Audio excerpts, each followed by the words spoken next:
Flash flood warning. The National Weather Service Oh my God. has issued a flash flood warning for central Jefferson County, northwestern Shelby County, until 9:30 a.m. Central Daylight Time.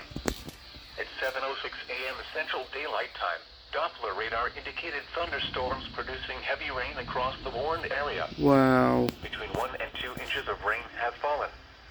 Additional rainfall amounts up to 1 inch are possible in the warned area. Flash flooding is ongoing or expected to begin shortly. Hazard: flash flooding caused by thunderstorms. Oh. Source: radar. Wow. Impact: flash flooding of small creeks and streams, urban areas, highways, streets, and underpasses, as well as other poor drainage and low-lying areas. Some locations that will experience flash flooding include Birmingham, Hoover, Vestavia Hills, Alabaster, Bessemer, Homewood, Pelham, Mountain Brook, Trusto, Helena, Hueytown, Gardendale, Irondale, Leeds, Moody, Fairfield, Fultondale, Center Point, Pleasant Grove, and Clay. Turn around. Do not drown when encountering flooded roads.